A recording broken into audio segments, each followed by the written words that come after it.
This video took way too long to make. Why do I do this to myself? I wanted this out by August, and I guess at the time of recording it's August 30th, so you know. But I do want to quickly say before the video fully starts that I'm helping my friend Sandra out with some financial help, and she needs it, and we need your help. Basically, all I ask is that there's the coffee link down below where you guys can become a Kingdom Keeper.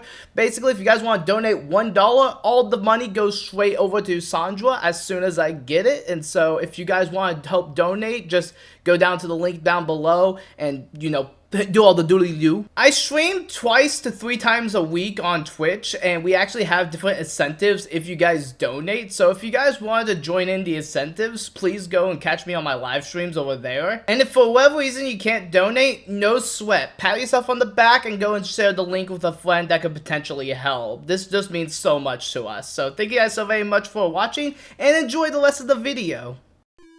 Funding for this episode of The Gaming Trouge has been provided by viewers like you. Thank you.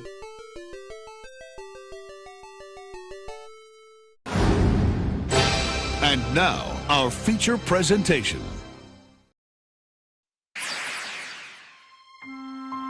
This world is a YouTuber society. That roughly 80% of people have some kind of quirk that makes their reviews special. I didn't have a quirk until one day I played a video game series that would change my life. No, not goodbye. When I wake up, I'll find you. And then there will be no lies. We're gonna be friends for real. Promise me, Namine.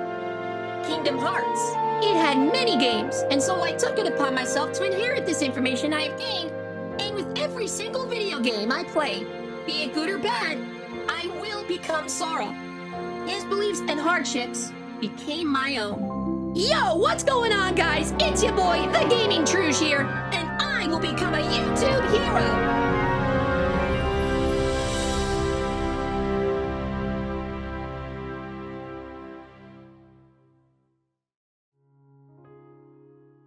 Have you ever had a dream that many people told you couldn't reach due to your disabilities? Like you lack a power of someone you want to be, you get bullied and knocked around all the time, saying that you were born quirkless? You serve zero purpose. Well, that's the main character of what's arguably the anime to break into the mainstream and never let go, even farther than many other animes that have came before it. And that anime is My Hero Academia, released in May 5th of 2018 here in the West.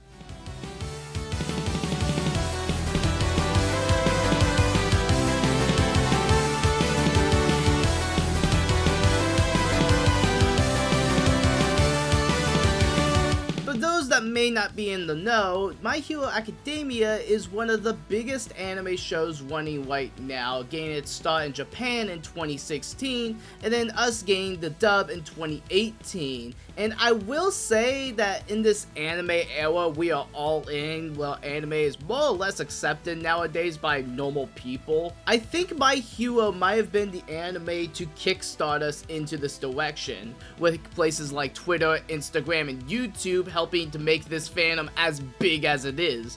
Like, the only other series I can think of that has done similar things is stuff like My Little Pony in 2011, or the Sonic series in 2013 with crazy heads yelling about Sonic 06. Always gonna be lost, and believe me, I'd rather be lost at the worst place of Antarctica. Why is Tails so slow? Why does he always push forward when he flies? Sonic dies. So anime had many fans in the 2010s, with shows like Naruto Shippuden, Dragon Ball Super, Sword Art Online, and Attack on Titan having as many fans as it did, and even with Attack on Titan kind of also helping to push that anime into the mainstream through meme culture. Yeah! I'm an Attack on Titan guy! Hooray for me! Oh, hit that wall. But like, me personally, I knew people that never cared for anime until they started watching My Hero, and then moved on to other shows like Demon Slayer, JJK, Chainsaw Man, and Dandadan. This show is evergreen, with fan-made music, fan art, cosplay, fan fiction, it's still everywhere. Even as the My Hero story comes to a close in October for many anime fans, this spin-off, My Hero Vigilantes, shows that that the entire world of My Hero will never leave the anime zeitgeist, as we're going to keep getting more stories in the near future. Now, I know what many of you guys are probably going to be saying. My Hero fans are cringe and they are so unhinged. Yes, they are. And so is many other online fandoms if you really want to look at it. And as a fan of My Hero, I have seen the good and the what are we doing right now? Well, I feel like more than any other series I've talked about on this page, the fandom is a big part of what made this series so cool and so awesome to talk to with other fans of the show online. And it's definitely something Bandai should have looked at when making a video game series based on this IP.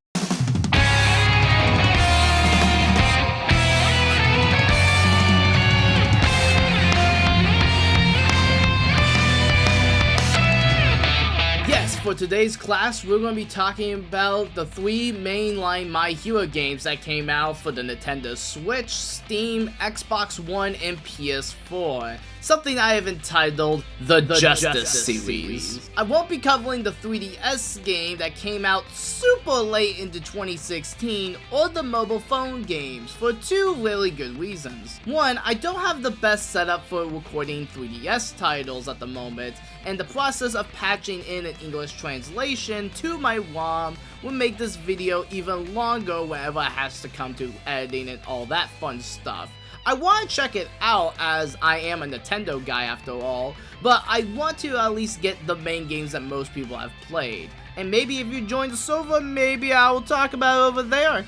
Wink wink nudge nudge. 2, when I did throw around the idea of a My Hero video to everybody in the Discord, I said my main goal was the 3 games that people played the most. And I don't think covering mobile phone games is something necessarily up my alley. Not to say that they're not important pieces of like the My Hero experience. Maybe you guys enjoyed the mobile phone games. I just personally have no interest in trying to screen record something on my phone and then trying to edit around it. Well then, let's go beyond plus ultra with My Hero One's Justice. One's Justice came out August 23rd, 2018 in Japan and October 26th everywhere else, and was made by BYOND, an arcade game developer that was a subsidiary of Teletow, which in turn is also a subsidiary of Square Enix. That is a lot to process. They are best known for Gunslinger Stalos, a series of arcade third-person shooters. Staff members of BYOND have previously worked on games for Capcom, including games like Street Fighter 3, Rival Schools, Marvel vs. Capcom, Monster Hunter, and Resident Evil 5. And while they also worked with Bandai Namco, including stuff with the Gundam series and Marvelous Entertainment. Now, arcade fighting games are really good with friends and family. I've talked about a few of these types of games in the past, and as long as you have the people to play with, or you find enjoyment in the combat loop, these types of games can last forever for many people, just on this fact of doing stuff like versus mode, the arcade mode, whatever. But here's the thing, especially when you're talking about anime fighting games. Most of these people that enjoy these types of games also like seeing retellings of the story when it comes down to the games in question, and that's a big part of why a lot of people like certain parts of the Naruto Storm series more than the original anime itself. Now, entrusting arcade developers to make something that they're not really like most known for is kind of insane to me. Like, what immediately comes to my head was stuff like the Devil May Cry 2 situation, where they got developers that were mostly well known for making bite-sized arcade games to make a Devil May Cry game, and in turn kinda didn't really make the greatest game of all time. And with a bunch of anime games from the Dragon Ball series to the Naruto series, they have different types of stuff that separated them from just being just a normal fighting game. They prioritized them for making good lifelong stories as well that captures the heart and soul of the IPs by adding their own little twist to it and changing up the story slightly to arguably make the storytelling better. Now, why do I bring this up? Well, because My Hero One's Justice is very shallow. What I mean by that is that you see all these game options right here when you start up the game, but in reality, you're probably only going to care about 3 of them. But first, let's talk about the gameplay loop and let's talk about the characters. So as a first endeavor into the My Hero universe, there is so many playable characters here that I feel like fits the mold pretty perfectly. You got characters like Tokiyomi, you got characters like Denki, you got characters like Bakugo, Uruwaka, Razorhead, Stain. You got a lot of these characters that you expect to be in the game, and even some characters that I didn't expect, like Yugioh was a playable character here. And of course we have Show me your moves. These characters play so differently compared to one another that if you find a favorite character, you're probably just going to stick with it if you're playing multiplayer. The gameplay loop is a little interesting. It's a 3D arena fighter that is super floaty. Like, every character has this type of Kirby-style jump whenever you move, and you have a button to dash into opponents, and as you're doing different types of your strong and heavy attacks, you can potentially hold down the button to, like, do a counter attack when your character turns yellow, or you can do a rush attack when your character starts flashing red. It's a little confusing to get the hang of a lot of these types of attack moves, and keep in mind I am playing the Nintendo Switch version of the game. Most of the other versions of this game run at 60 frames per second. The Switch version does dip a little bit while there's so much stuff happening on screen, primarily with the second game, but the first game I still feel like this runs pretty smoothly for the Nintendo Switch. You have two finishers that you can do, one special one which is kind of like a normal special attack, and then you have another one which is your final smash that gives them the plus ultra when you finish. Also, what's exclusive to this game is the support characters. You can have two support characters on your team. When you hold down the bumpers, then they can just do their attacks, but if you double tap the bumper, then when you have one of your meters filled up, they will do their own special attack. So you can combo a special attack within a special attack if you really want your girlfriend to throw your controller out the window. Not saying that it happened to me, but definitely happened to someone closer to me, let's just say. Some maps allow you to get wing outs in the game, and then those other maps that are a bit more closed in. There's particle effects everywhere that could potentially slow down your console of choice, and at the end of the day, the combat in this game, while it could be fun for a little bit, does definitely start to wane on you when you're playing these games all back to back. Also, customization is a thing in this game, but it's not really that well thought out. I mean, earlier this year when this game came out, Naruto the Boruto Shinobi Striker came out, and its entire gimmick did have a customized character for it. You could have added in some form of customized character and just put a moveset of anybody else into the game. You didn't have to create a fully new quirk system for the custom character. You could have just allowed the character to basically play like one of the fighting styles in the game. The bare minimum would have been nice, but I feel like this customization system is just kind of whatever, and it's kind of funny seeing Azawa in a bunny hood, but like, I feel like that's about it, honestly. The customization of this game is weird. And then lastly, we have online, which I can't show off because of two reasons. One, not anybody is playing Mighty Heroes One's Justice 1 or 2, and 2, it's only available on the console you're playing on. So while most people are probably playing the PC versions, not a single person is playing the Nintendo Switch version at the time of this recording, which is very sad because we almost got a match in, but then a connection error happened. Of course a connection error happened, just my luck. But now we get to the meat of potatoes of these games, the story mode. How does the story mode play out? Well, let me tell you one thing, I kinda despise the story mode of the first game. The first game feels very underwhelming, and I feel like the process of them trying to add in a story mode as arcade developers kind of puts that type of stigma to like fruition when this is the result of this. Now, that's not to say that they didn't try to add something unique to the story mode, it just feels very lazy and half-baked. Like, they have this whole entire gimmick of having this comic book aesthetic for the cutscenes, and it does look really nice in theory, but when you think about what they could have done, probably adding in some manga panels instead of just ripping out scenes from the actual anime as still frames, I just lost interest in it.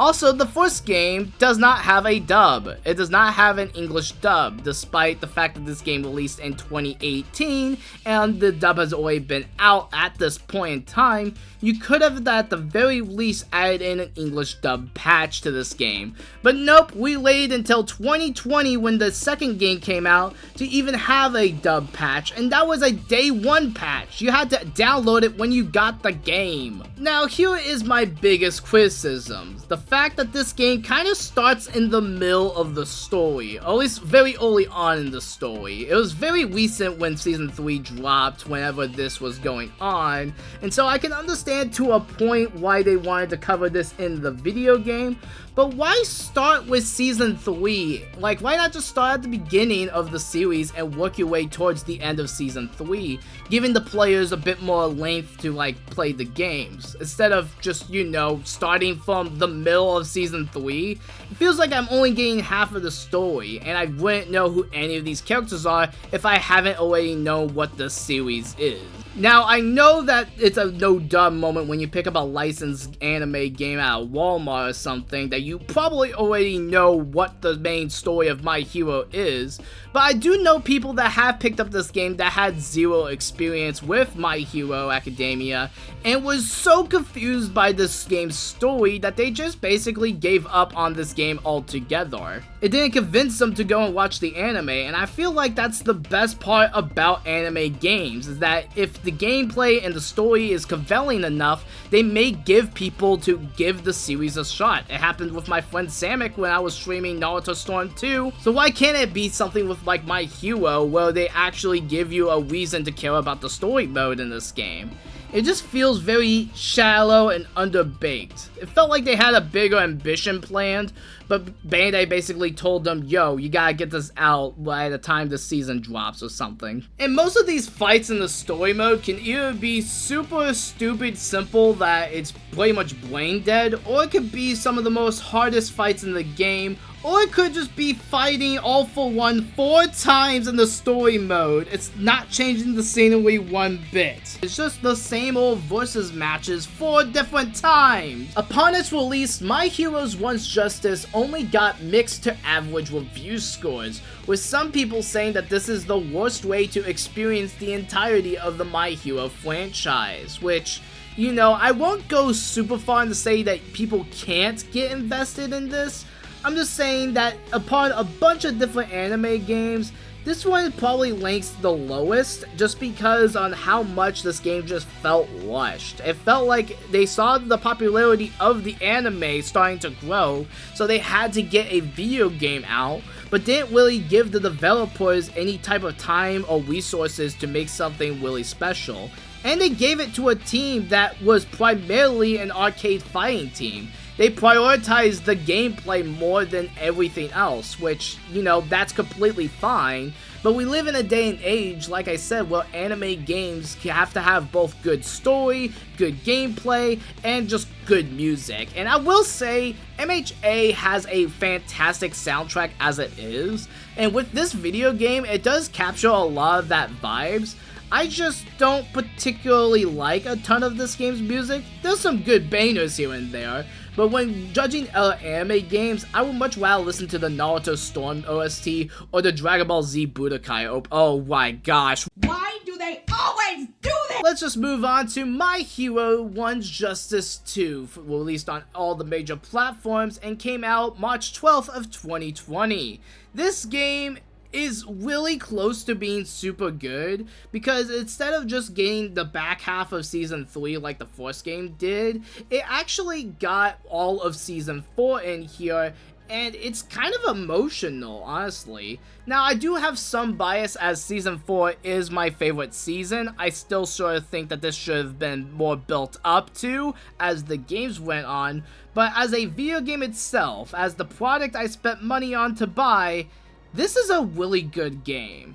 The combat is a lot faster, the music is much better, the story, while it still does a lot of the same problems that the first My Hero game did, I think it's truly one of the best ways to experience Season 4 and made you really care about some of the characters here, despite the fact that some of these cutscenes can still go on for close to 10 minutes, and it's nothing but still images back and forth. I wish that there was more animations towards this, given the fact when you boot up the game on a new save file, you get this beautiful opening that kind of tells you, yeah, the future's probably going to suck and you probably can't change it. But it turns out that in the story, Midoriya does change the future. But I don't know if they re-recorded any of the voice lines for this game, but a lot of the voice lines in this game hit so hard. And I don't know if it was because they were re-recording it, or if they were like the original takes that they did for the anime. But everyone is giving it their all in the voice line deliveries, and it does make the entire story a bit more entertaining than the first game. Even though visually, I think that it's kind of the same from the last game, just a little bit more prettier. Also, I should mention that both campaigns have a hero and a villain story, and you unlock the villain story when you beat the hero story. But given the fact that it doesn't even add in a what-if scenario, it's just literally villain POV here, I didn't feel like talking about it for this review because I feel like after going through 40 plus missions on both games as the heroes, I didn't really feel captivated to go back as the villains because I would have easily gotten burnt out of this game if I did that. However, I will say the biggest plus to My Heroes One's Justice 2 is its finale. You don't get the same typical fight scenes as you did before. It does change up some of the gameplay loops as the story progresses, as like Mirio loses his powers and yet he's still able to defeat Overhaul, which is insane by the way that these fighting games still do this in 2020. The fact that, oh, this is actually you won the fight, ha, lol, you actually got hurt, you nerd. But then we get to the final boss fight of the game, the overpowered Overhaul against 100% Deku with Aoi. This fight scene is truly one of the greatest fight scenes in the game, and while it could be one of the most hardest ones as they turned up the difficulty to 1000 it feels like in some instances, this boss fight is very special and unique, and I love the fact that Aoi is your white mage as your support item, and she basically heals you if you ever need help, and it's just so fun. This boss fight is one of the more unique boss fights in fighting games, and it's one of the unique boss fights in anime fighters as a whole. The story mode in both of these games are not perfect, but if I were to say anything, My Hero One's Justice 2 actually knocks the first game out of the park. Not because it does anything terribly special or the fact that it just has the English dub voice work, it's just regardless of the way that the story is portrayed, this story arc just means so much to me, and on top of that, the way it's portrayed in this video game is a way better job than the first game. The first game felt like it was on a very low budget, and it felt like Bandai actually gave them the time they needed in order to make this game special. Again, it's not perfect, and it's far from the best anime games I think I've ever will play on this channel, but when it comes down to just video games in general, give My Hero 2 a shot. You will not regret it one bit. But now we have one of the more crazier concepts to come out. A My Hero game that is a Battle Royale, despite My Hero itself being in a Battle Royale. This is My Hero Ultra Rumble. Released on September 28th, 2023, this game is a Battle Royale set in the My Hero universe, and it's a pretty darn good game. Like, out of all the Battle Royale games I've played, and I've played a good chunk of them, including some of the big heavy hitters, believe it or not, I think that this is probably the best Battle Royale game. Like, no joke, out of all the ones I've played, this one, I consistently have the most fun, I consistently get the most matches, and every game is a roll of the dice to see if I win or not in the best way possible. Basically, the entire gimmick of Fortnite brought over to a My Hero game, but instead of having guns and swords and whatnot, every character has like 3 different types of quirk abilities. You can save different types of heroes as part of the hero training, and all these characters are more or less unique from one another, so it actually gives you a reason to pick a different type of character, mostly like a hero shooter, kind of like a game like Overwatch or Marvel Rivals. Bandai does have something special with this game, however, because while it's not as super big as something like a Fortnite or an Apex Legends in terms of how many players are on the screen at once, the smaller amount of players means that I'm going to get into more matches faster, which means that I'm not just waiting in the lobby for forever just to wait and get a match going. I've got many friends to play this game with, and I even joined a couple other people before in the past for their live streams when they were playing it, and it was so fun just seeing how everyone plays so differently, even with characters that are the same. Like, your Deku plays differently than my Deku, and yes, they do have the whole battle pass and microtransaction things, but in the grand scheme of things, I still like playing as some of the characters that I've already have, and I don't feel the need to jump on any new character that doesn't catch my eye. Because despite like Bandai's track record of making super overpowered characters, I don't feel like that there's anyone in this game that's super overpowered to a point that I had to break out the wallet. I think this game is how most other battle royales should be. Find something that's unique to the IP you're using or something that's completely original and make it your own instead of just trying to shove in battle royales into many different video games. The battle royale genre is still thriving and growing to this very day despite how many people may think of all the battle royale games. Not every game needs one, but if you're going to do one, do what My Hero Ultra Rumble does, well it actually puts in effort to make it different and stand out from the crowd more and more. But at the end of the day, My Hero Academia video games are still super fun, despite if you're very casual or not. I will say you could probably skip out on the first game, as both games are relatively cheap on storefronts now, but if you're going to pick up any game in the series, you should pick up Ultra Rumble first, considering it's a free-to-play battle royale, which that's just amazing. The fact that a game of this high quality is free to play, and it doesn't feel like it's forcing you to buy everything, despite basically doing the free-to-play thing while it starts up with the item shop, but regardless, it doesn't feel like I need to spend money on this game to get better stuff. It just feels like I can just have fun playing a battle royale with friends. And that's something that I truly love to see. But regardless, this video probably took the most out of me to record everything for because of how much of these games I was playing. Majority of it is story related stuff, and while in the grand scheme of things I don't think the story modes in any of the My Hero games are great, My Hero 2 definitely treated it a lot better to make the entire experience a bit more enjoyable, making the missions modes actually feel pretty good, and the gameplay loop just faster and feel a bit more fun than the first game.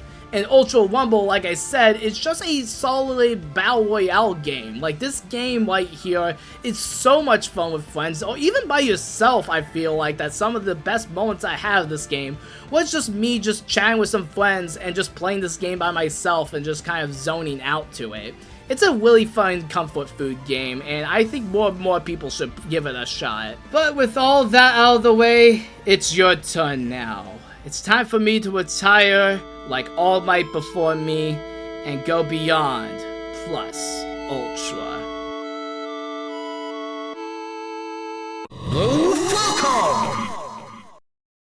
Show me your moves. Sonic Racing!